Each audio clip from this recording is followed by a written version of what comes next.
third award to be presented today is the Outstanding Latino Faculty in Higher Education, Service and Teaching in Higher Education, or Teaching Institutions. This award is sponsored by Nordstrom.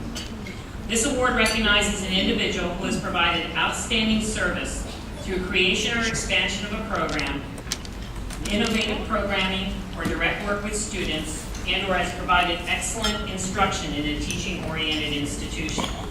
The 2009 recipient is Jose B. Gonzalez, no relative. I don't want you to think there's collusion. English professor at the U.S. Coast Guard Academy.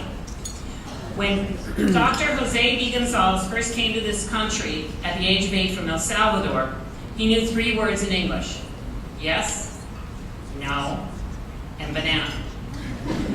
He knew the word no because his mother always told him no means no. He knew the word yes because it seemed like everyone in El Salvador knew how to say that word. And he has absolutely no recollection of why in the world he would know the word banana. It didn't take long before he put these 3 words to use. A day before departing on a plane for the U.S., he got into an argument with his cousin, who flailed a hard mango at him and giving him a black eye. On the plane, a curious English-speaking airline stewardess, that's what they were called at that time, pointed to his eye and inquired about his injury. Or at least, that's what a young Dr. Gonzalez thought, since the steward pointed to his eye, held up her hands. Not knowing a word for mango, he figured he explained through gestures and by word association that a fruit had caused his shiner. But of course, he wound up miming and using the 3 words he knew how to tell the stewardess sort of what happened. He somehow managed to inform her that a banana had given him a black eye. He continued to get black eyes as he and his family settled in Connecticut. After his first snowfall, he took a sled down a hill, not knowing he shouldn't have his face in the front lying down on his stomach. By the time he figured that out, it wasn't that it was a bad idea, he was about a foot away from slamming into a fence. Black eyes were sort of a way of life for him, as he and his sister, who was 1 year older, were teased by kids every day on the way to school. In fact, they would have to fight just about every day, and some days they would get so beat up and so badly that they would have no choice but to head back home and miss school. During this time, his mother and father worked tirelessly and held 2 jobs so that they could support the family, which included Dr. Gonzalez, his sister, and his American-born baby brother. During this time and throughout their lives, his parents not only modeled a tremendous work ethic, they showed him all about perseverance. His mother had only been driving a few weeks before she found herself maneuvering through the steep streets in the blizzard of 78 and 40 inches of snow. To him, it seemed if a Salvadoreña who could work 80 hours a week and then drive herself through a major snowstorm that her Mayan ancestors could only dream of, anything was possible. Through the years, as his mother and father continued to drive through New England's sleet, rain, and snow, so they could work at factories, nursing homes, hotels, and other places, he knew that they too had had their share of black eyes. But despite this, they kept going.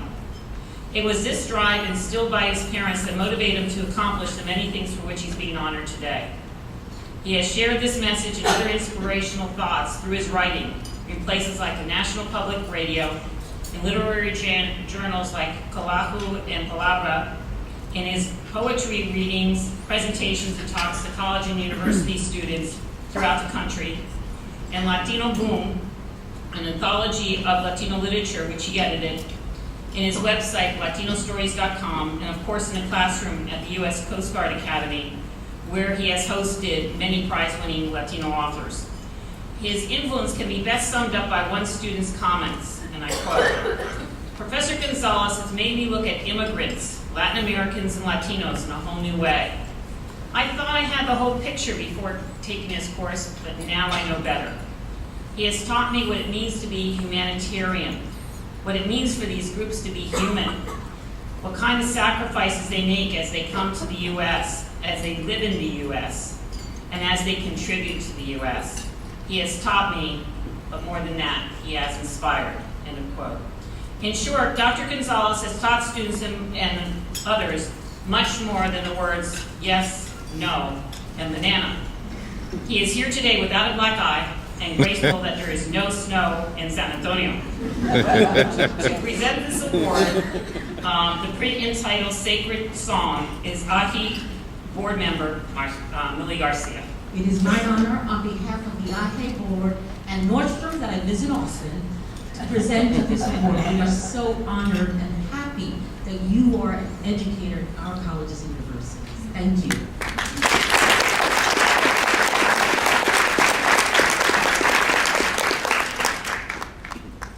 I have Latino blood, you know that because I am so short. So I'm going to go back up here so some of you can see me. You know, I want to.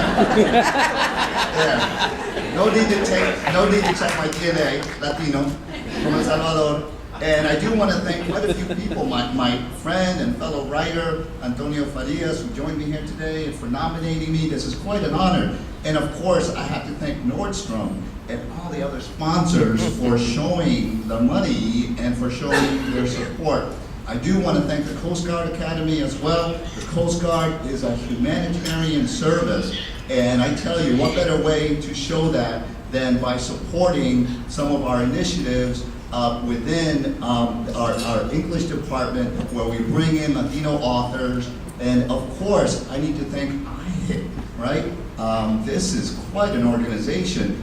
And I tell you what, I need to absolutely thank my wife, who, you know, I told her I have to make the sacrifice, honey. I left her in Connecticut in 10 inches of snow with my 9-year-old daughter, my 8-year-old daughter, my 4-year-old daughter, and my 7-month-old son. And so it pains me that I'm here, but I tell you, she's very supportive. I tell you, what a familia. But I do want to thank one other person, and I'm not so good at kind of improvising, so I have this poem, and I'm going to ask my friend Bessie Reina to look away, because she's going to say, "You call that a poem?" And this is a poem for someone that I want to thank, whose name is Lou Dobbs, okay? Lou Dobbs. I want to thank you, Lou, for all your nights on TV, opening up with your reruns that began with "Another illegal alien did this," and ended with "Another illegal alien did that." 2 years ago, I remember a hand that went up during a Q&A after a speech I gave at a college.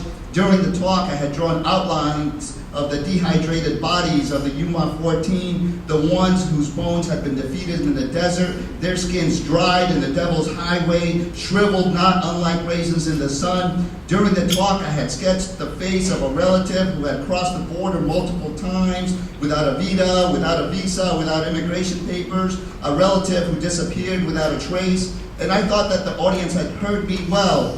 But that day, Lou, a student's hand went up. A young woman asked the question, "Dr. Gonzalez, do you really know somebody who's an illegal alien? And don't you know that illegal aliens are ruining this country?" And I stared at that hand and answered, "Do you really not know a mother who's so desperate that she would risk being raped or murdered while crossing the border? Do you really not know a father who's so desperate that he would be willing to leave his baby's touch and risk his life so that his family has a chance to survive? Do you really not know someone who has vanished while trying to make it to the other side?"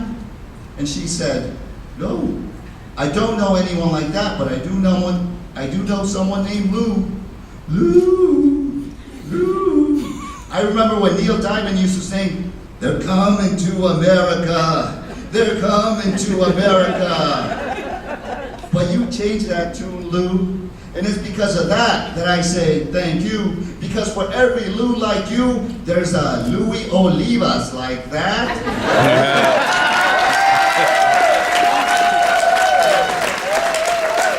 And for every show like yours, there's an organization like this that gives dignity to people who otherwise would have been ignored. And for every finger you point and for every hand you raise, there are people like the ones in this room who are ready to say thank you. Because if it wasn't for you, there would be no need for us to get together and say, "Lou."